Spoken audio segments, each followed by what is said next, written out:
Messi যখন রিটায়ার্ডে যাবে তখন মেসিও তখন এরকম আর্জেন্টিনার ম্যাচগুলো দেখতে আসবে, মেসিকে নিয়েও কথা বলা হবে।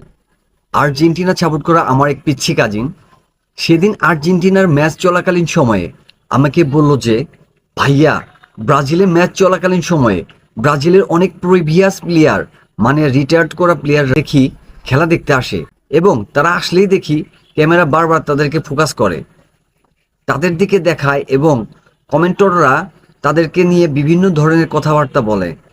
কিন্তু আর্জেন্টিনার ম্যাচের সময় এরকম আর্জেন্টিনার কোনো প্রিভিয়াস প্লেয়ার কেন খেলা দেখতে আসে না, বা আসলেও তাদেরকে ক্যামেরা কেন দেখায় না, বা তাদেরকে নিয়ে কেন কথা বলে না? তো তখন আমি বলতে বাধ্য হইলাম যে, ব্রাজিলের যে প্লেয়াররা আসলে, যেই প্লেয়ারদের কথা তুমি বলতেছ, তারা শুধুমাত্র ব্রাজিলের প্রিভিয়াস বা রিটায়ার্ড করা প্লেয়ার না, তারা ব্রাজিলের লিজেন্ডারি প্লেয়ার, স্টার প্লেয়ার, এবং শুধুমাত্র ব্রাজিলের না, তারা পুরো ফুটবল বিশ্বেরই লিজেন্ডারি প্লেয়ার। ব্রাজিল তো আসলে, ব্রাজিলের ইতিহাসটা তো অনেক বেশি সমৃদ্ধ। ব্রাজিল তো শুরু থেকেই আসলে স্টার প্লেয়ার প্রডিউস করত। সেই পেলে থেকে ধরেন, পেলের পরে চিকু, চিকুর পরে সক্রেটিস, সক্রেটিসের পরে রোমারিও, রোমারিওর পরে রোনালদো, রোনালদোর পরে রোনালদিনহো, কাকা, কাফু, রবার্তো কার্লোস, নেইমার, বর্তমানে ভিনিসিয়াস হয়তো এক সময়ে যে এই লিজেন্ডারি প্লেয়ারদের লিস্টে যুক্ত হবে। তো ব্রাজিল তো সবসময় আসলে এরকম লিজেন্ডারি প্লেয়ার প্রডিউস করে, এবং ব্রাজিলের ইতিহাস তো অনেক সমৃদ্ধ। এখন আর্জেন্টিনার আসলে প্রিভিয়াস বা স্টার প্লেয়ার কেন আসে না, এটার উত্তর দেওয়ার জন্য বলতে হয় যে, আর্জেন্টিনার তো স্টার প্লেয়ার বলতে ছিল এক ম্যারাডোনা। তো ম্যারাডোনা যখন বেঁচে ছিল তখন তো তিনি খেলা দেখতে আসতেন, এবং তিনি আসলে উনার দিকেও ক্যামেরা বারবার দেখাইতো, উনার ইতিহাস সম্পর্কে বলতো কমেন্টররাও।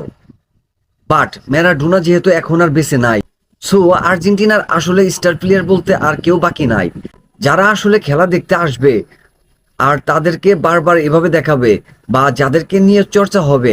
হ্যাঁ, এখন মেসি এখনো কারেন্ট প্লেয়ার হিসেবে আছে।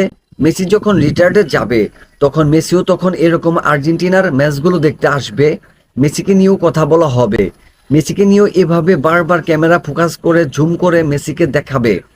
মেসির ইতিহাস সম্পর্কে কমেন্টররাও কথা বলবে।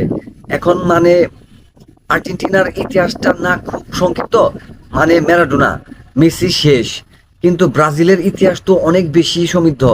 সেই পেলে থেকে শুরু করে গন্ডায় গন্ডায় লিজেন্ডারি প্লেয়ার তারা আসলে প্রডিউস করছে, যার কারণে ব্রাজিলের আসলে এখনো এত বেশি লিজেন্ডারি স্টার প্লেয়ার আছে, জীবিত অবস্থায় আছে, যারা খেলা দেখতে আসলেই ক্যামেরা বারবার তাদেরকে দেখায় বা তাদেরকে নিয়ে বিভিন্ন ধরনের কথা হয়। তো এই গল্পটা যখন আমি আমার ওই পিচ্ছি কাজিনকে বললাম, সে সাথে সাথে তার গায়ের আর্জেন্টিনা জার্সিটা খুলে ফেলে দিয়ে আমাকে জিজ্ঞেস করলো যে, ভাইয়া, ব্রাজিলের জার্সি কি এখনো পাওয়া যাবে? তো কি বুঝলেন আপনারা? কমেন্ট করবেন, গালিগালাজ করেন না ভাই। ধন্যবাদ।